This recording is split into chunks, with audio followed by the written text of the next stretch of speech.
Sell. To sell. Yeah! Hey everyone, welcome back to Sales to Sell. My name is Eam, that's Nick, and today we have Franco Kraiselburd with us. How you doing? Thank you for having me. I'm very excited. Yeah, this is great. So I want to give some backstory just for the podcast, just on how I met Franco. So Franco is a junior here at Case who does a lot of really cool stuff. So he works in a really cool lab. He studies in a really cool area. He has a really cool background. So it's going to be great to get into. So why don't you just go ahead, Franco, and tell us where you're from? Yeah. All that kind of stuff. So actually, I was originally born in Boston. Well, no one's perfect. All right, I don't have but my dad was doing his PhD. He studied business administration. Did a doctorate in business administration at Harvard. My mom was doing some stuff there as well. So I was born there, and I lived I moved out instantly. It was 2 years there, and then we just moved out. And I spent after that. So my dad's a professor / businessman, and my mother's does a lot of business things. So she's a businesswoman. She works in consulting now. But so it was a very hectic lifestyle for the both of them. So I lived 5 years in Brazil. In Spain. Sorry, I lived 5 years in Spain. Right after Boston? Right after Boston, we went to Spain. Spent 5 years there. Then we went to Brazil, lived 8 years in Brazil, and then I actually started living alone there, the whole thing. But that's where I got my first research experience. That was where I went to high school. That's insane. And then spent some time, my mom moved to Chile, my dad moved to Argentina, and I wanted to stay because I was working on my first ever prototype for a biomedical device. So I was 16, and I just convinced them. I was like, I want to stay here. I'm gonna stay here, and I did. And it was partly the best decision I ever made, and partly the worst. You're 16, right? So at 16, you think you know everything, and you really don't.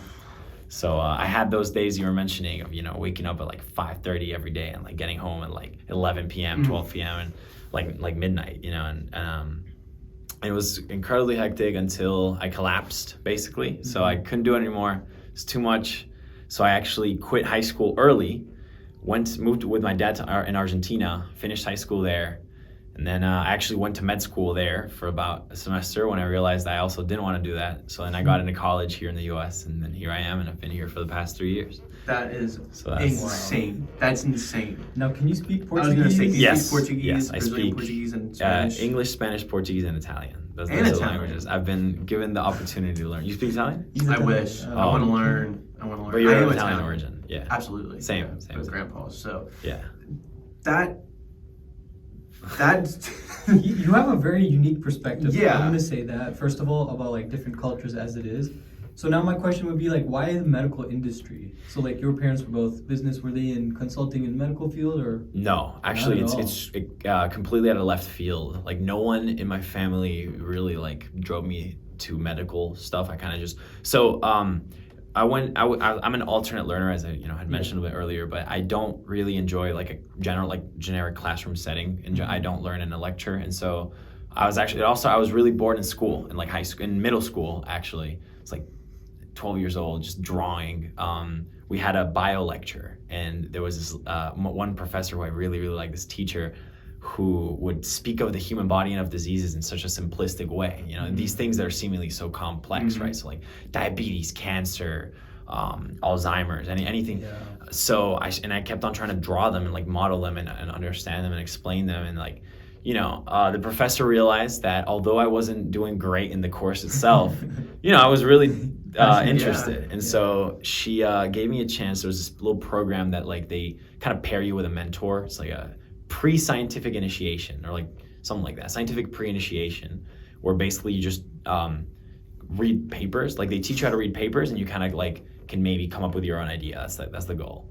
And I started reading papers, and I got really interested into stem cells, right? That was my thing, because I actually, and that's why I say I'm standing in the shoulders of giants, because my interest from stem cells came from the mentor that I was paired with, who had a master's in mesenchymal stem cells, actually. Oh, wow, okay. So that was her degree in master's of mesenchymal stem cells? Yeah, she was special. So she had a master's in regenerative medicine with a special specialization in MSCs. And so that was when I first got into them, and they were really nice because they're present in your body, right? And that was the first thing that drew to me, because I was okay, well, because we in Brazil, there's a really big ecosystem for stem cell research, and specifically what they try to do is, I remember this one guy from Campinas, the University of Campinas, who basically like did like stitches that were enriched with MSCs, and he tried that on rats and like on mice and dogs, and it worked really well. And so like, but the biggest issue that he had expressed was like rejection, right? So like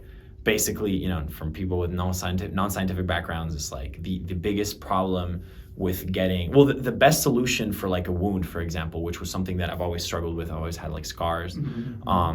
The best solution is like, you know, your own tissue, right? You just put it on your skin, slap it on, and it's your own things. But if you put in, that's really unrealistic. It's really expensive to do. And if you start putting in tissue from other people, your body treats it as a, you know, an external foreign, so it attacks it, and so it's this whole thing. And so I wanted to, my first ever idea was to create something based on these MSCs that could use your own body's MSCs to heal your body, like to heal your wounds, right? And that was inspired from an episode of The Flash, actually. Really? Yeah, it was this guy who could, well, my sister and I were watching it, and this guy could like completely replicate, like in like a matter of seconds. It's like, he had like, the backstory was that he had like modified stem cells, and I was like, thinking about it, I was like, I wonder if that's a possibility. Is it like the show? Flash? Like the show, The Flash. The like, one that's like... Yeah, the superhero. Well, yeah, I mean, Super imagine famous it's one? like 2014-ish. Yeah, I know. I've watched that show. Yeah, so that, and that was, so I started reading papers, and I started reading mainly into like these MSCs, and they're particularly interesting because they have this mechanism, right, of like homing. So so they can, similar to like a white blood cell, right, in like your wound healing, they can actually basically be targeted by factors and like home, like literally roll onto a wound, like go onto a wound. Yeah. And to me that was really unique. So I was like, all right, I want to do something with this. So then we came up with my mentor. Like I said, none of this was done on my own, but we kind of slowly started crafting this idea of like a really basic, like a calcium alginate PDGF hydrogel, which nowadays actually exists. Turns out Smith & Nephew has the patent for that. But wow. Really? Yeah. It's the only FDA approved like ointment that promotes healing in the market right now, which is cool. But so I did that first. This was, you know, really early. This was like 2016, 2015 was like the first ever like prototype. Like I thought, like it was a drawing, and there was like some references, like scientific sources, and then I started trying to, obviously my school didn't have the resources to do it. Like we didn't have any kind of facility or anything. So I wanted to test it in rats. That was my thing. I really wanted to see if it worked in an in vivo model. So I wrote a proposal like with my mentor, and I emailed 2 labs first, and I got no replies. And she was like, just email another 2. I was like, all right. I emailed another 2 labs, no response. I emailed another 2 labs, all the way up to 37 labs. I emailed 37 labs in around like a 5-mile radius from my school, more or less, or like a bit more, you know. That worked with MSCs, that worked with PDGF, that worked with calcium alginate, and 36. Well, a couple responded but said no. Yeah. And then 1 was like, you know what? All right, just come on. Yeah. So that's when I started working in a lab. And sorry, I kind of diverged from. That's such a good classic story. No, you know, that's like a great story. You know what? It reminded me. I watched a TED Talk one time of a student just like you, and he had like his own like kind of like, he might have had diabetes or something, or some autoimmune disease where he had to do testing every day or a couple times a day, and his strips were super, super expensive. Yeah. And he was like 15, 16 years old, worked with a mentor, and came up with like his own. I'm not telling the story perfectly, but it is a TED Talk, and he like he emailed like 100 labs, like, and say like 15 responded no and 1 responded yes. And he created a product where he took the manufacturing costs down like 500%, really? And like started selling these things or sold the patent or something. Yeah. Like those stories are almost storybook. Yeah. Literally 1 in a million. That's Yeah. absolutely insane. I actually think I know the guy. Well, not that guy, but the guy who has either the first or who has the current license on like diabetic like strips. Oh wow. We'll have to after we're gonna look that up. I'm gonna look up that TED Talk because it was crazy interesting. And now that I've thought about that like encapsulates what our program is And before the podcast, you kind of expressed some interest in the program, and that's really what it is you find a problem in science, you try to create a solution, and then you just dive in head first. And I think that's what's so cool about, I don't know, what we're doing here at Case. And so let's talk about Case. Yeah. So, you're in Brazil, you moved to Argentina with your dad, you tried med school, you're like, I hate this, like it's no fun. How did you find Case, and what attracted you to Case? Yeah, so it's fun. I mean, I love this whole like focusing on the problem thing, because that's everything that I learned about, and everything that it's super. It's just can't be stressed enough, like how important it is, but like how far it can take you, right? So even how I'm here actually is all because I worried about a problem. So I found out about Case. We had my dad, as I mentioned, was a professor. He spent some time teaching in Costa Rica in a business school in Gaia, which is like a really nice business school, and one of his partners, like one of his co-workers, actually is a Case alum.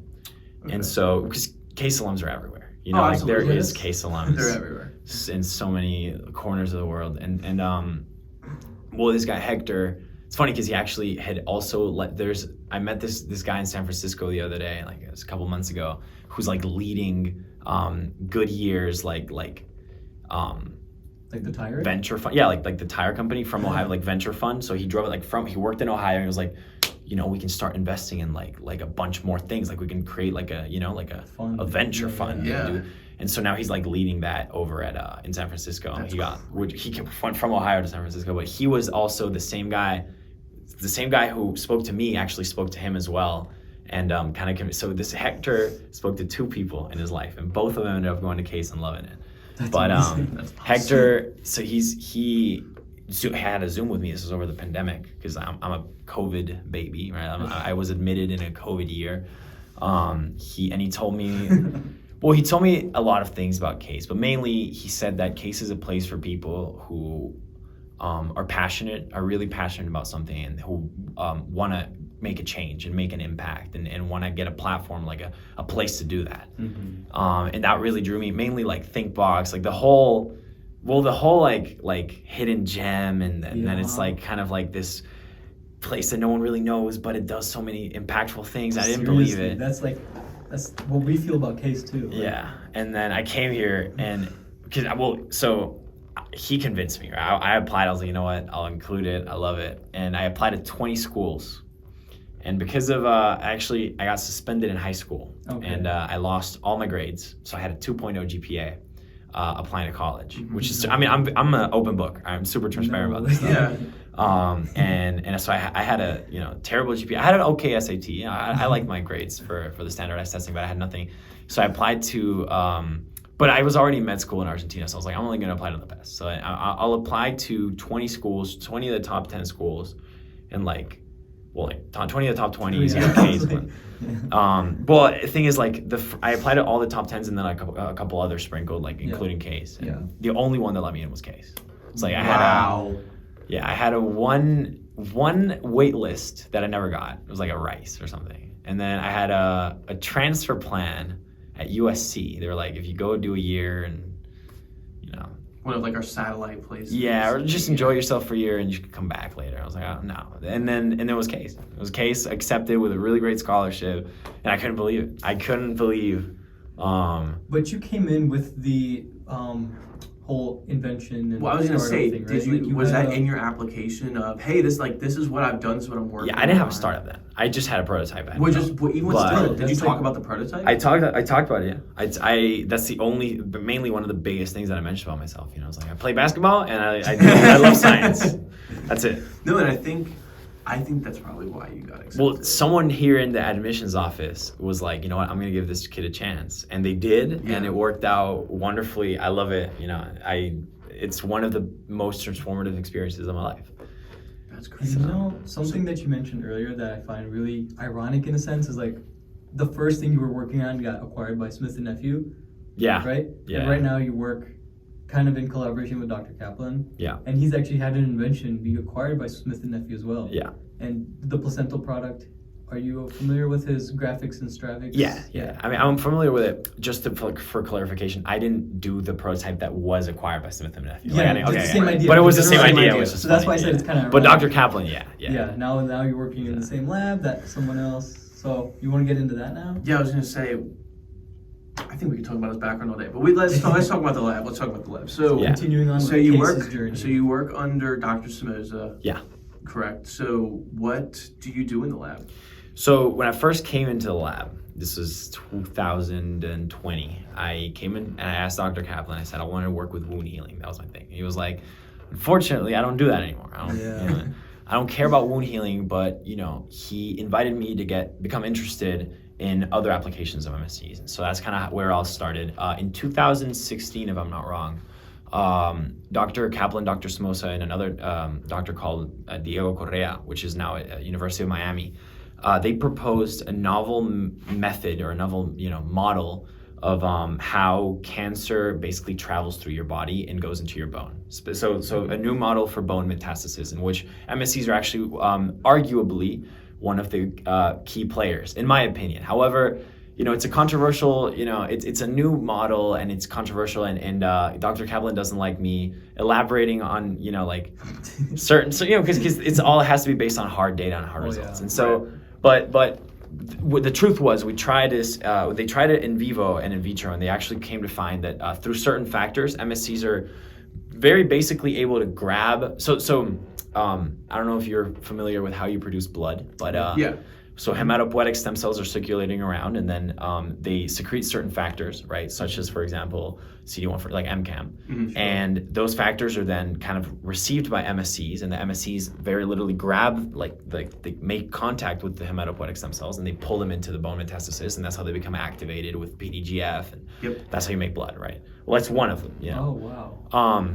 Interesting. And so, they came to find that cancer cells are able to express the same factors and kind of hijack this mechanism that HSCs do, right? And so they started proposing that MSCs are actually responsible in part by literally pulling cancer cells in through this hijacking mechanism, which we suggest is like a little grab pull. That's a hypothesis, but so far, so that was the first project I ever worked in. I was doing just slides. I was just doing a bunch of immunohistochemistry, a bunch of immunocytochemistry, just testing out and seeing, if these factors were more expressed. So we would we would literally make bone in the back of a rat and literally compare groups with MSCs, because this bone would have MSCs, and then we try to compare if MSC presence would correlate with higher migration levels. I remember seeing this in Dr. Somoza's lecture that he gave to our class. Yeah.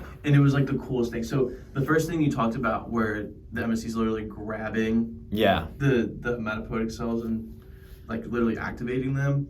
I also remember that they kind of just reach into the bloodstream. Yeah. The blood they have and a just, finger. They just MSCs? probe. Yeah. They just probe and check things out. They're did I get hit by something that's bad? Oh, then maybe I'll just grab it or send out something so a white blood cell can go and get it. Yeah. It's MSCs, and especially in the bone marrow niche, are crazy. And then the pictures of those mice and those rats with the bone on their back is so bizarre. But it's such an interesting model. It's really unique. It's such an interesting model.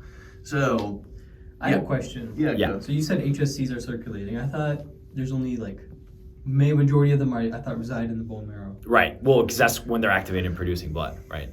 But inactivated ones are found in circulation. Really? Yeah.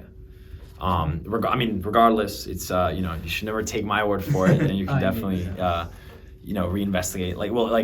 Find there's more. Maybe background even to though it. they're not HSCs, there are definitely other factors that tell the body hey, we need more blood. The kidneys, for example, could release a hormone that causes HSCs or something like that. But again, that's don't what quote left. me. Don't no, quote exactly. Me. Don't quote me on that. So that's what I me. wanted to say. But there's plenty of stuff for blood pressure and hematocrit. There are a lot of factors. But that's actually what led me to my research. Because when I began, studying MSCs in the context of bone metastasis, right? And we started seeing some interesting results. And then, as you literally said, they have a probe. And so they're constantly listening. And so MSCs are known to be highly adaptive and highly receptive cells. They constantly reevaluate and constantly like change their secretome according to like the environment around them.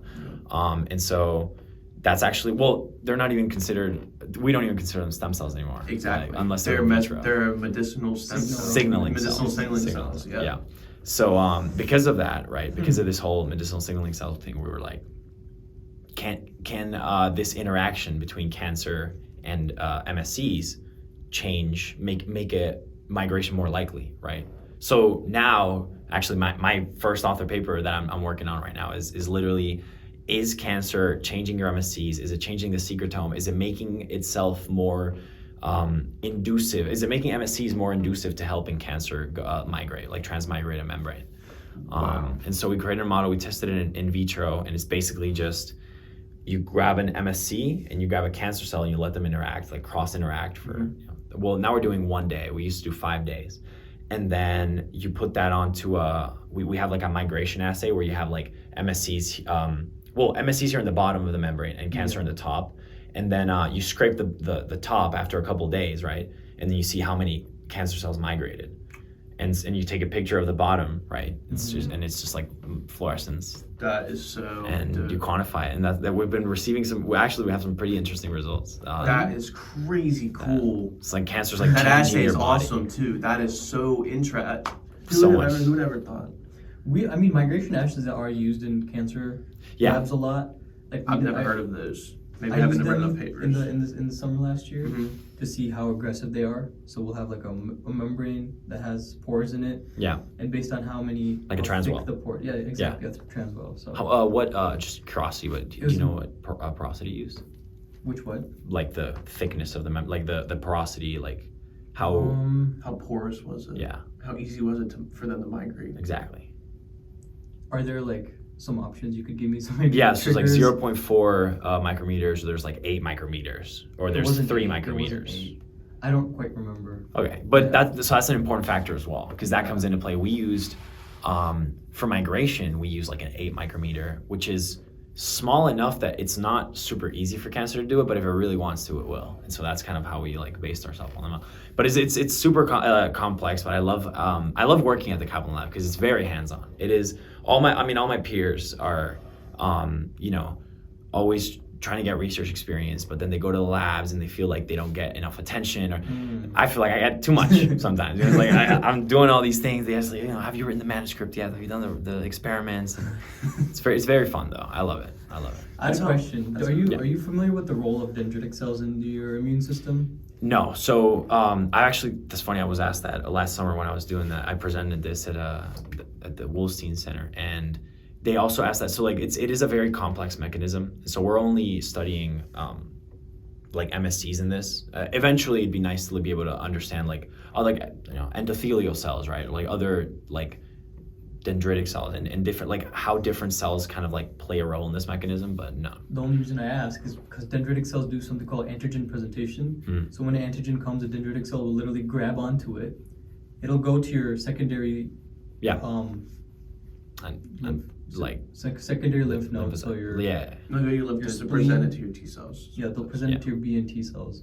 So that was actually something similar I heard. Like I felt because like your MSCs grab the HSCs and bring them to the bone marrow to start making blood. So then I was like, okay, this kind of grab and bring it to the bone marrow is like a familiar concept to me. Yeah. Well, that happens in the body all the time, right? Like homing or like grab pulls. Like I feel like the same mechanisms are used in different areas, but it'd be interesting to see like how that relates. It'd be interesting to see if it's the same mechanism, and because that way you could try to suppress it, right? That's like cellular molecular biology entirely. That's what it, dude. Yeah. That's what it is. And like, I work in Dr. Amar Desai's lab, and we do graft versus host disease, or at least those are the projects that I'm on. And we're looking at the cells as a whole, populations of cells. But what's cool is like I get to go into like, the molecular side. I get to go in and we have drugs targeting specific factors on the chromatin and pulling it off, and we're looking at PCR for lower inflammation levels, and we're looking at flow cytometry for how many cells are there and like what kind of cells are and like it's crazy how we can all kind of have like the same goal of like creating something, getting it to the market, and it's just so different. And I mean, we're a 10-minute walk away from each other because Kaplan's on the the west side and Wilson's on the east side. Yeah. So, Wait, what building are you in then? A Millis. So it's Clap. like near Clap. It's the same building as Clap, but like not really the same. Okay. Like it's just like separate. they're all connected. Yeah. I they're all had connected. Professor Dr. Jolly. He's in that lab. Yeah. He's in that. He's building. 3 floors on top of me, actually. Nice. That's awesome. Yeah. It's awesome. So like, dude, what's next? So other than the lab, other than school, Yeah. how many hours are you taking this semester? 18? Credit hours? Yeah. Theoretically it's 18, yeah. 18. Wait, what's your major? So I'm biomedical engineering. Oh, yeah. Yeah. Okay. That's So- important. That's important. Yeah, I study VME, do lab, have a company, have a band. So I was it's gonna kinda say. So that was gonna be my next question. Next so episode, then. science. So science is great.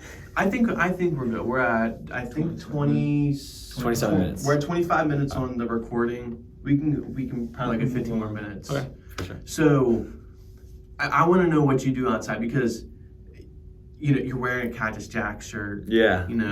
Love Travis, but what do you do other than just the lab and school? So just talk about your startup a little bit. I know you kind of mentioned your prototype earlier, but what else do you do? What do you do for fun? You said basketball. But what I else do. So, in Brazil, about the startup. So, my research is not translational. So, right now, at least at this stage, we're not trying to bring anything to market at the Kaplan Lab specifically for cancer yet. Right. But when I was working in Brazil, they were a highly translational lab. So, and I got to do some clinical hours, like kind of shadowing physicians. Like it was accidental. I would just like walk in the same hallway as them and just see their issues, ask them questions. We had these interactions. We'd get lunch. Cool.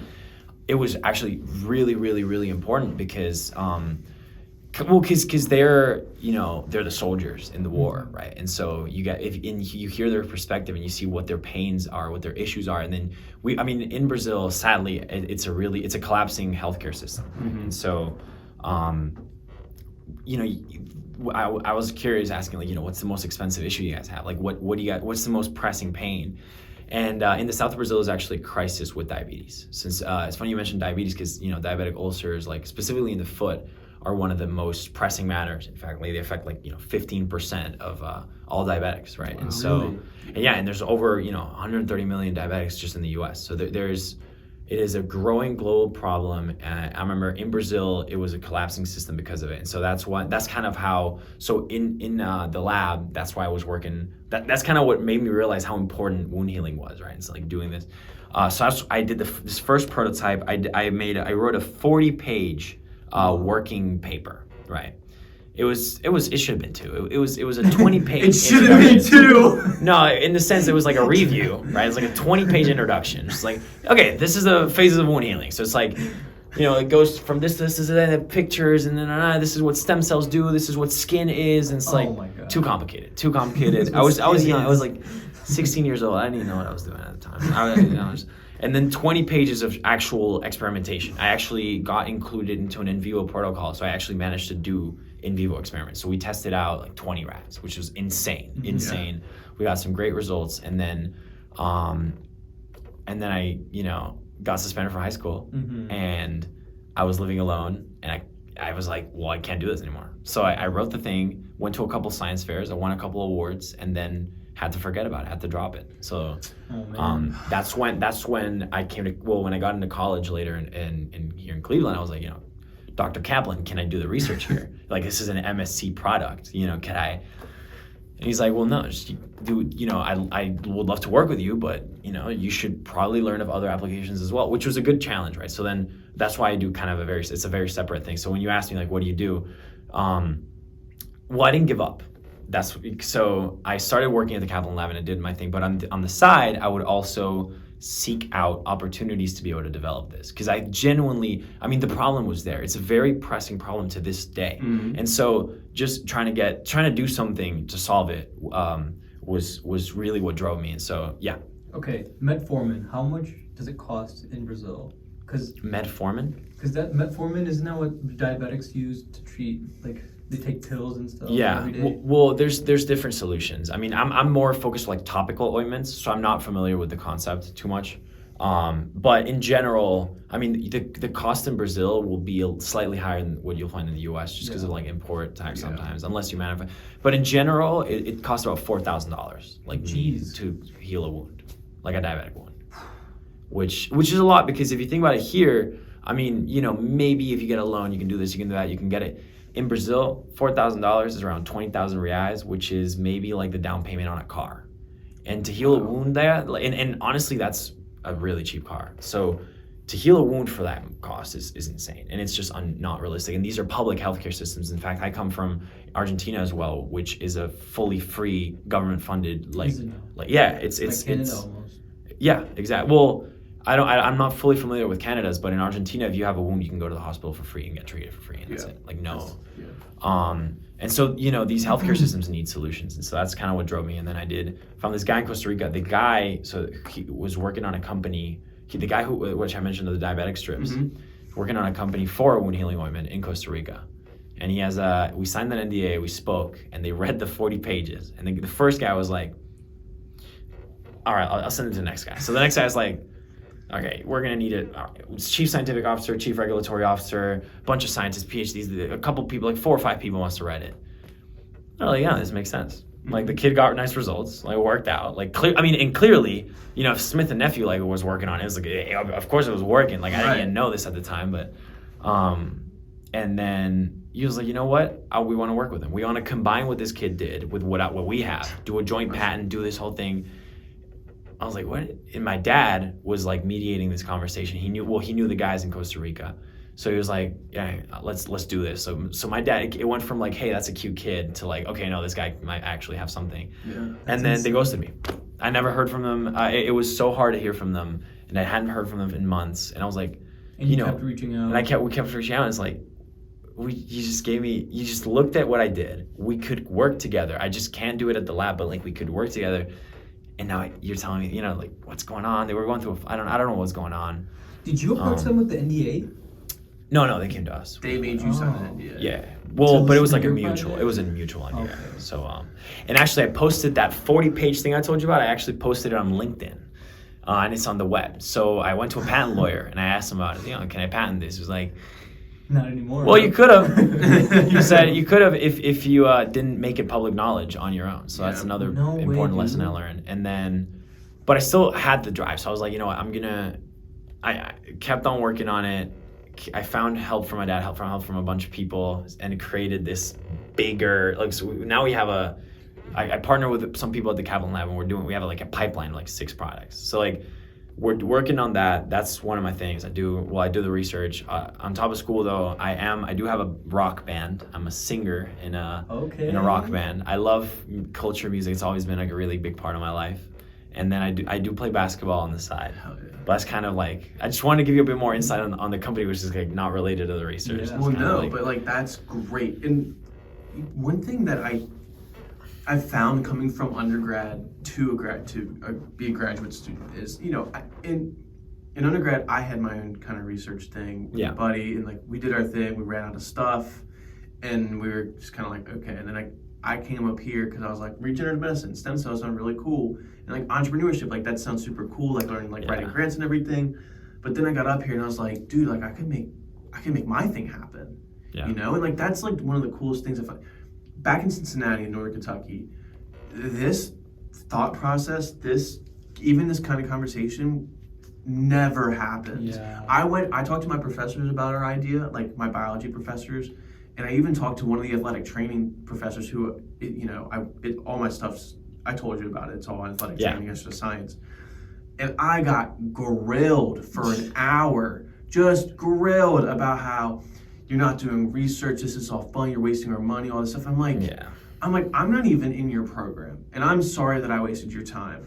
And you know, my advisor, and I love my advisor, I went to her and I was talking to her about it, super excited, and she was like, you gotta write a paper. And I was like, I don't want to write a paper. I want to have a business. I want to run this and do this, and the paper can come after. But I want to get this into people's hands as fast as I can. Yeah, like help. Yeah, I want to work with people. I don't want to pay an academic journal to publish. I want to get paid to give you my idea.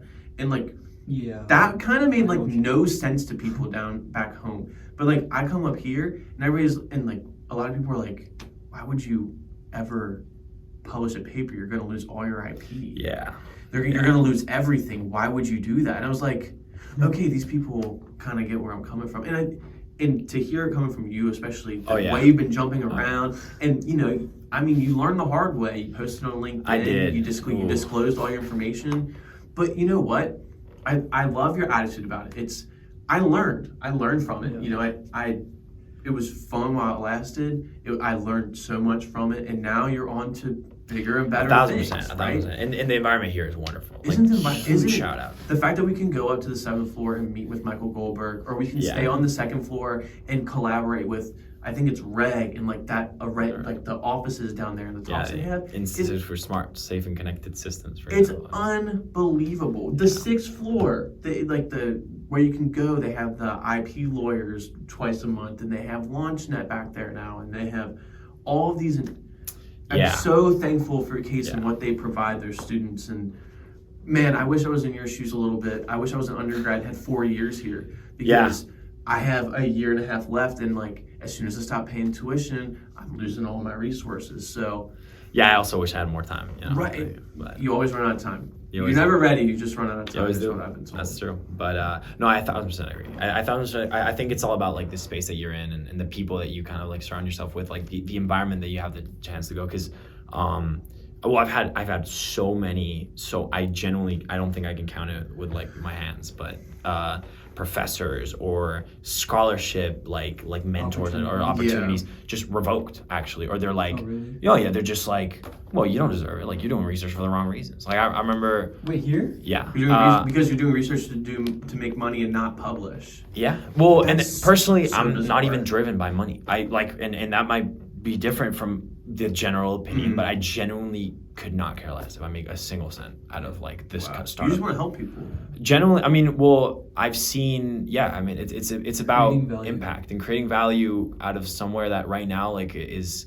I mean, we live in, and this is not even my words. This is literally coming from the CEO of Metro Health. She had a speaker series. Julie Giacono. I don't know if you. Familiar, seen her. Yeah. So, well, she says that we are a C-level healthcare system at best, and we take up over like 21% of America's GDP.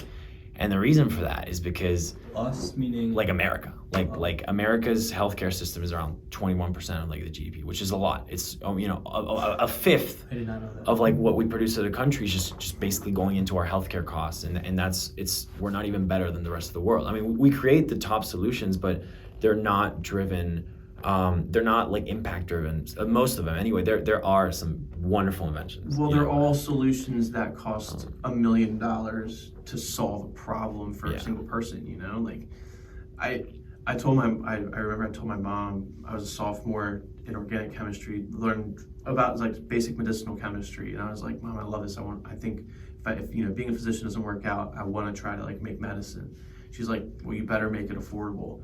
And now that I've gotten up here and I've seen what it takes to make a medicine that actually works and that is novel and that is for people and the team it requires and all the steps, and it's starting to get really hard to make affordable medicine. Yeah, well, I think it's daunting, but it's not impossible. It's not impossible, but again, again, we have to urge people. We have to urge, everyone to work together to do it. But I mean, so far, at least in my experience as an entrepreneur in healthcare and trying to make it like low cost, like affordable solutions, it's, maybe it's, I do have the little like ThinkBox help, like Case help, like they've been so helpful. But I think it's doable. It's just a matter of, can you generate something that's impactful enough that it disrupts the way things work, right? And it's a really big challenge. That's why I have 6 products trying to do that right now. That's insane. We'll see. And how old are you again? No, I just turned 21 last Sunday, actually. You're 21 now? Yeah, I am 21 now. Well, happy birthday, man. Happy birthday. Well, I just want to say this has been a great, now we're 40 minutes. I said we talked 15 minutes. You were right. I said we did great. We got everything. I tell people we'll definitely we'll definitely have you back on, especially when you're a little further down the line. Give it a couple months, get some work going, give us some updates. We love to hear from people. We have PhDs who kind of update us and we stay in contact. But I just want to say, dude, thank you so much for coming on. It was a blessing meeting you in ThinkBox. It was so great. It was awesome to meet you guys too. I hope I can help you with the your double E. We're gonna talk. Yeah, we're gonna talk. We're gonna talk. But seriously, great having you. Being able to have me here, be here is pretty cool. Yeah, it's fun, isn't it? Yes, I have a very good thing going. Yeah, I think it's a great space to, especially drive innovation in healthcare. I like that it's RGME like healthcare focused, because it's can I tell you something? Yeah. Case hosts the National Center of Regenerative Medicine. I worked there for 2 years. Okay. That was my stipend. So now you're telling me that if you look up regenerative medicine or stem cells or gene therapy on YouTube or Google, Case isn't even the first 10 videos that shows up. There's nothing from Case where it's just the faculty or the students or anybody here is not even talking about it or anything. You see maybe Cleveland Clinic, which is really cool, but I'm talking about Case. We as an institution have so many amazing things. And on our videos, I hashtag stem cells, regenerative medicine like crazy. So our goal is in a year, if somebody looks up regenerative medicine on Google or YouTube, there should be at least one Case video in the top 3. I agree. Because as the epicenter of regenerative medicine in the nation, United States of America, there's got to be something from our end to show that, hey, and this industry is moving 1,000%. Well, it's because I do think that's fully a marketing thing, in the sense that we create so many things, and the people in the industry who know the industry know that Case is a great place. It's just a matter of getting it to for it to be common understanding. I think that's why it's the hidden gem. It's bad though. Only so many people know about it. Yeah. It might be more of the top 1% than we want to admit. But I'm not gonna lie. But before I applied here, and I got an email from Case Western on my phone to apply to this program, after I signed up for AMCAS and got all those junk emails from Caribbean schools for med school. And I saw it, and I was like, Case Western. I was like, what? I've never even heard of that place. Where is it? I've never heard of it, no. And then I looked it up, and then started asking people at my university about it, and people in my, the faculty. And they were like, Case Western, you got an email from them? I was like, yeah. They're like, you should apply. That's a really good school. And I was like, what? I've never even heard of it. My mom has a PhD in education. I mean, she's very, very highly, regarded, in our area. And she was like, Case Western. I've never heard of Case Western. I don't know what it is. Really? And then someone was like, Christy, if he goes there, he could get any job he wants. And I'm like, okay, that sounds a little far fetched. But now that I've gotten up here, I see it, and I'm like, man, this is crazy. I generally think you can do anything. It's crazy.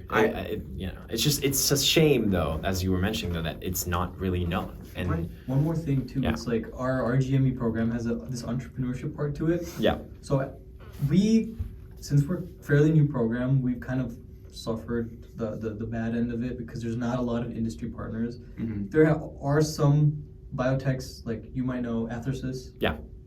They haven't done too hot recently, so that connection has kind of been gone, right? For us RGME students to get internships.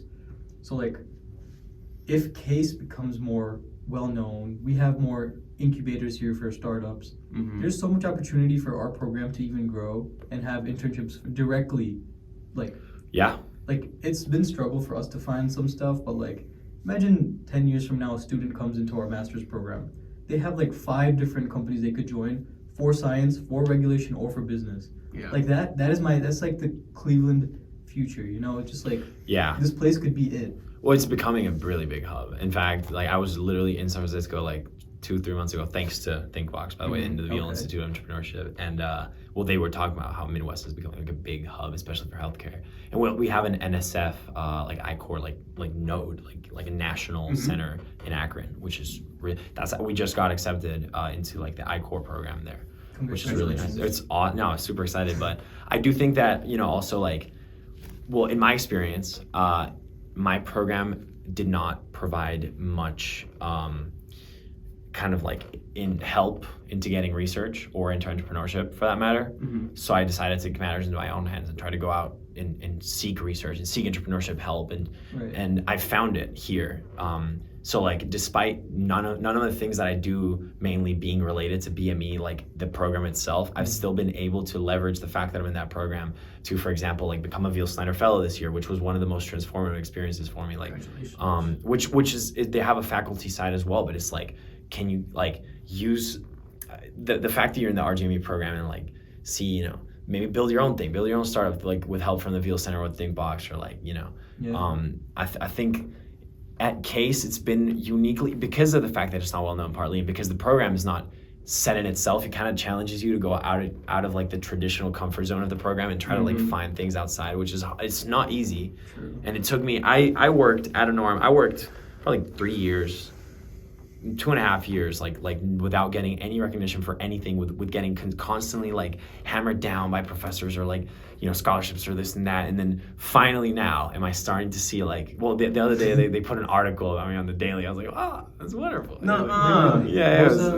was the thing? It was like a Spartan showcase. Like they just showcased me. They're like, Franco. Oh, that's awesome. It was so cool. That's awesome. It's like after, but that was after, you know, like 2.5 years, maybe even more, of just like constantly grinding and hammering down and like trying. And but I love it. I think it's got everything to offer, like this place. You just have to find it, you know. All right, well, I think that's a good spot to end. That was awesome, man. Thanks for coming. Thank you so Franco, much. Thank you so much for coming on. We appreciate you. Like I said, we're definitely gonna have you back on. We will definitely be in touch. That's for sure. If you need anything from us, 1,000%. please let us know. Likewise. Yeah, and like again, if you want information on RGME, anything. If there are some papers you want to link for the audience, that'd be about cool MSCs, something you could just educate people for. I could literally link my, you know, the thing I put on LinkedIn. Sure, yeah. That'd be actually really cool. Yeah, that'd be hilarious. Personal. All right, mind you, I did it when I was 16. It was a long time ago. Okay. You know, it's not. Is it in English? Yeah, I translated it. It was in Portuguese. I wrote it all in Portuguese. I had to translate it to English. You wrote? I did. 40 pages. And was your proposal to the people in Costa Rica, was that in Spanish? No, that was English. That was English. Yeah. Oh my God. Okay, God. all right. We can talk about that. We can talk about that. So Franco, thank you so much for coming on. Yeah. Guys, thanks for tuning in for another episode. Sorry it was kind of a long one. We had a lot to cover. So this has been another episode of Sell. I'm Nick and that team. We'll see you guys in the next one. See you guys.